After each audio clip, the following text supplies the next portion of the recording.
Cara, você está lançando o filme no meio da pandemia aí, lógico, que parece que todo mundo já está mais acostumado com esse tipo de situação, mas ao mesmo tempo é uma coisa inédita, né?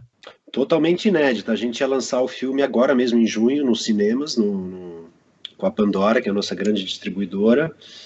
E aí fizemos uma reunião e achamos melhor lançar agora. Esse filme tem uma questão assim, durante esse 1 ano e meio, quase dois, desde que ele está pronto até aqui, tiveram momentos, desde que ele acabou, eu falei, gente, se a gente não correr com esse filme, ele vai envelhecer. Porque ele falava de uma situação bastante específica e a gente não sabia o que ia acontecer, né? Durante esse 1 ano e meio, quase dois, tiveram momentos que eu falei, envelheceu. E outros que eu falei, cara, voltou com tudo.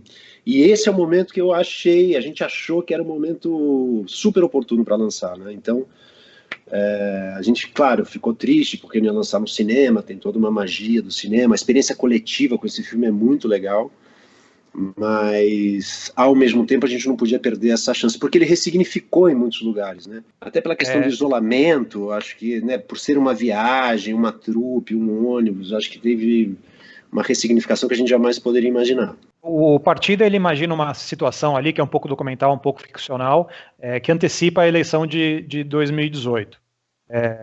Você passou o filme na Mostra daqui de São Paulo, passou no Festival do Rio também, em outros festivais. Como que foi a resposta? Você falou dessa experiência no cinema e tal. Como que foi a reação das pessoas a um filme que propõe um debate político?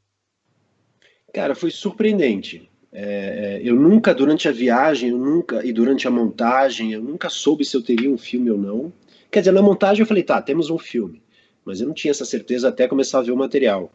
E mesmo assim, eu não sabia se esse filme que a gente tinha, ou esses possíveis filmes, iriam interessar a alguém que não tivesse dentro daquele ônibus, enfim. Mas a primeira vez que eu vi ele projetado, que acho que foi na Mostra, são Paulo, foi uma experiência muito legal, porque é um filme que foi feito sem orçamento, né? A proposta dele era essa, era uma proposta mambembe, sem equipamento de luz, por exemplo. Então, assim, essa precariedade no cinema, ela vira linguagem. E a experiência coletiva foi muito surpreendente, assim, sabe? Torcida, risadas, choros.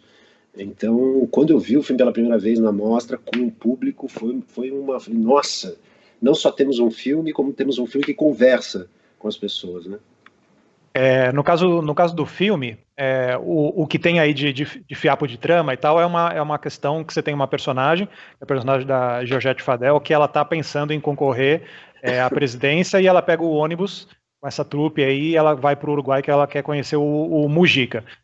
Você acha que esse filme tem algum paralelo aí, ou pelo menos dialoga um pouco com Bacurau, no sentido de dar conta de uma válvula de escape aí, das pessoas falarem de política, ou pelo menos de conseguirem falar de política ou ver isso espelhado no cinema, na tela, como uma vazão mesmo de uma necessidade de falar sobre isso?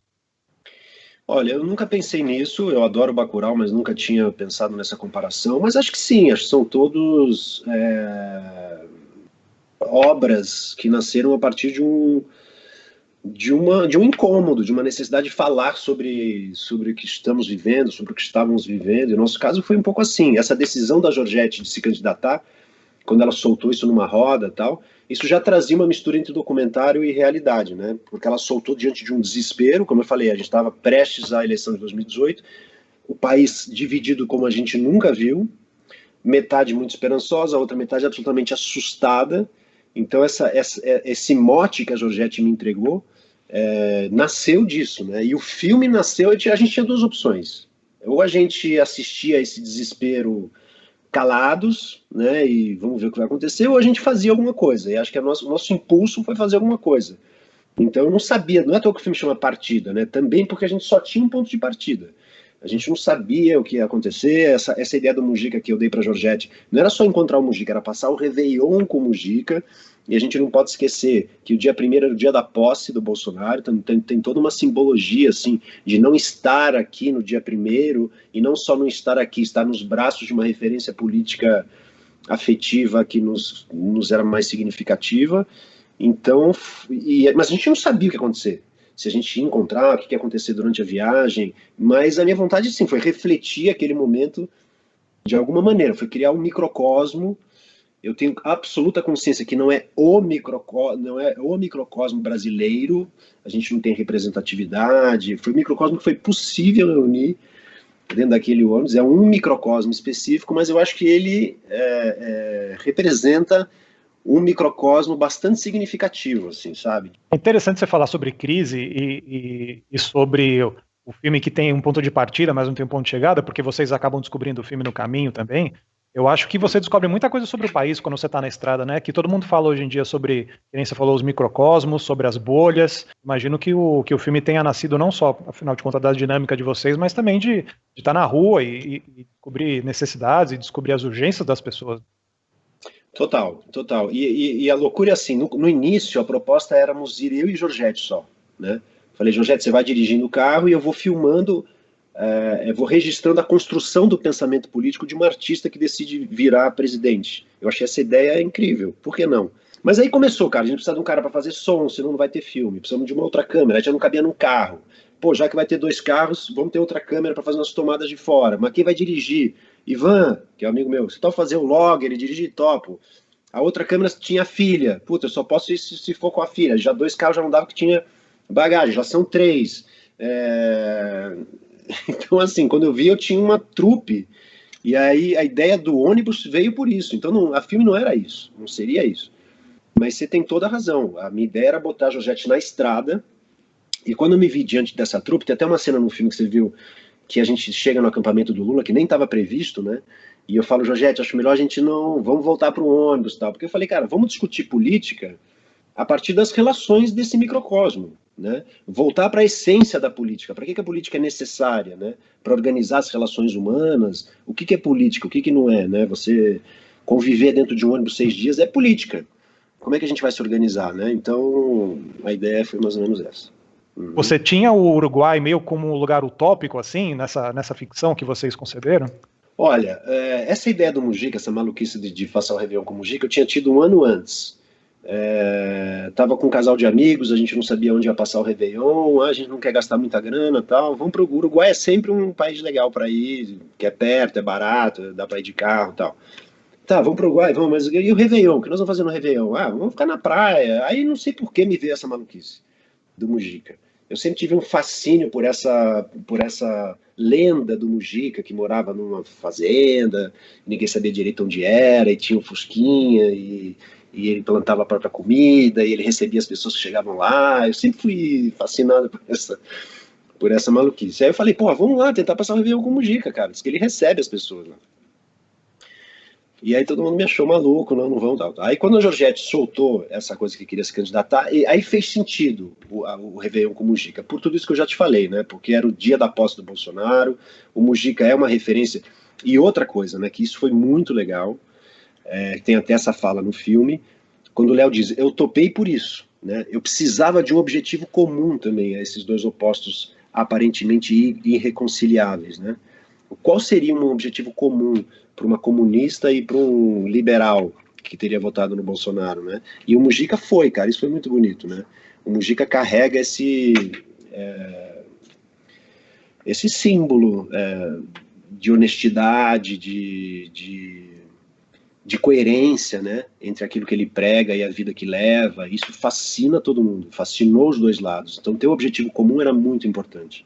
É curioso também, o filme saindo agora nessa época de pandemia e tal, e a gente falou um pouco sobre isso aqui também, a gente tentar reconectar e refazer pontes e tal, e quando tá todo mundo em casa e todo mundo tem que se refugiar aí nos livros e nos filmes, a gente percebe realmente que a arte ela é muito importante para a gente reorganizar ideias e ter nortes, assim, né?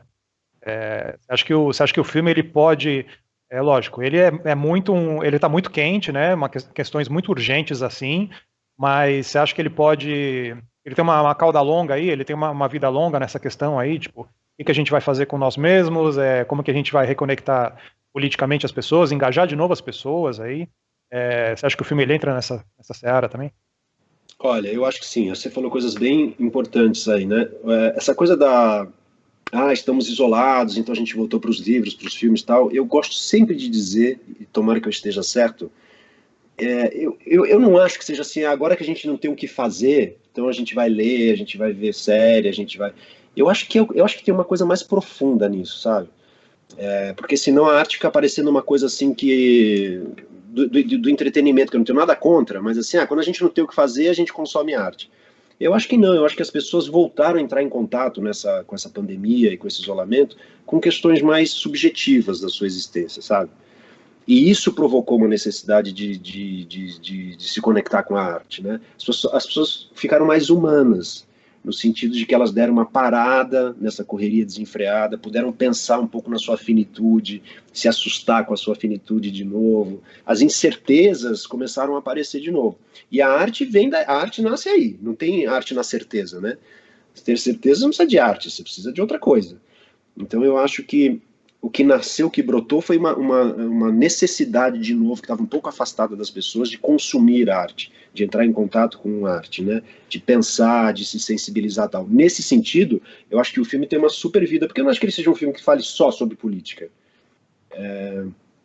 Eu tenho sentido as respostas das pessoas ao filme. Engraçado, nos festivais tal, era uma questão política muito forte. Agora, com o isolamento, as pessoas estão muito mais emotivas com o filme, sabe? Porque o filme fala de muita coisa, eu acho, né? Tem muito detalhe ali que conta muita história, né? Fala de relação, fala de respeito, fala de espaço, fala de jornada, fala de utopia. A gente estava muito cínico com as utopias, né? Isso é utopia. No próprio filme tem umas horas que a gente fala, tá, isso é utopia. Mas, pô, a gente está indo em direção a uma utopia, né? Tão ingênua quanto, tão besta quanto, mas e tão profunda quanto, e fomos lá para ver, né? Então a importância de a gente fixar utopias, mas de a gente ir atrás delas, né? Essa noção de que, meu, ou a gente vai e sem saber se vai encontrar ou não, não importa, o importa é o caminho em direção a. O que você aprendeu, o que você acha que serve dessa experiência aí, que outras pessoas podem se espelhar nisso, nesse momento que a gente está realmente com esse desincentivo, né, oficial? Cara, assim, eu não vou fazer uma defesa da produção cultural sem incentivo. Eu seria maluco de fazer isso. As pessoas têm que entender, a gente precisa continuar fazendo as pessoas entenderem a importância das leis de incentivo, a importância da sobrevivência de um mecanismo que sustente e incentive a produção artística. Então, assim, eu tenho visto, ao mesmo tempo que a gente está passando por um momento terrível, mas eu tenho visto tanta coisa sendo produzida por causa da dificuldade, por causa do isolamento. Eu já tenho um projeto novo em cima disso. Então, assim, não adianta, cara, a gente não vai parar. A gente não vai parar e uma coisa não anula a outra, né? Eu sou um pouco assim, eu não tenho muita paciência e tudo na minha vida que deu mais certo foram as coisas que eu falei, cara, vamos fazer assim. Porque no cinema, por exemplo, você tem uma ideia hoje, você sabe disso. Se você vai para os mecanismos normais, no mínimo, um ano, no mínimo, para você conseguir realizar aquela ideia. No mínimo. Geralmente são 2, até 3. Aí você realiza. Aí, no mínimo, um ano para você conseguir pós-produzir e lançar. No mínimo. Então, assim, da ideia para o filme, são 3, 4, 5 anos, né? Como é que, por exemplo, um filme como esse, Não dá, não tem. não dá. Então, assim, eu não tenho essa paciência, porque assim, daqui 5 anos eu sou outra pessoa, eu vou estar querendo fazer outro filme. Então, mas esse é o meu jeito de pensar. Eu sou privilegiado, porque assim, esse filme a gente não custou nada, mas ele custou, sempre custa, né? Então, eles brincando, sem pagar ninguém, ele custou 150 mil reais, assim, que eu dividi com o Beto Amaral, que é o produtor junto comigo do filme. Então, assim, porra, quem tem 70 mil reais para comprar, né? Então, eu sei. Então, eu não estou fazendo uma defesa, mas eu estou fazendo uma defesa de que, assim, entre parar e achar maneiras de fazer, ache maneiras de fazer. Parar nunca, né? Caco, boa sorte com o filme, ele já está aí no VOD, já está nas plataformas, e longa vida a ele aí, porque, pô, afinal de contas é uma discussão que a gente precisa ter de uma forma ou de outra. Maravilha, eu só queria falar disso, que ele está disponível nas plataformas, e muita gente me pergunta isso, você não necessariamente precisa se inscrever, ser sócio da plataforma que você escolher, é através dela que você pode alugar o filme, e uma dessas plataformas, que é o Petra Belas Artes à la carte, que é da Pandora, que é a nossa distribuidora, ali, além do filme, a gente conseguiu subir os extras também. Lembra dos extras que tinham nos DVDs? Então, porque esse é um filme que gera muita curiosidade, né? Para você ver os bastidores dos bastidores, né? Então a gente conseguiu subir 3 ou 4 ceninhas ali de extras, bem legal, pra gente entender como as pessoas se conheceram, é bem legal. E aí, só pra gente terminar aqui, tipo, a expectativa que você tinha de conhecer o Mujica e tal, ele cumpriu as suas expectativas, te surpreendeu? Como foi? Então eu não gostaria de contar o final. Então deixa quieto, a gente não vai contar o final, não. Boa. Mas o que eu posso dizer sobre isso é, sinceramente, você viu o filme. Se a gente contratasse um roteirista, né, para escrever um final, e o cara chegasse com esse final, a gente ia falar, não, cara, peraí, tá? A realidade já passou, a realidade já passou a ficção. Cara, realmente, foi o melhor final possível imaginário que a gente podia esperar. Foi uma benção. Acho que a gente é capaz. Você se propõe a ser presidente? Sim. Qual é o seu partido? Partidar. Eu vou ser o ministro da Cultura. Jamais.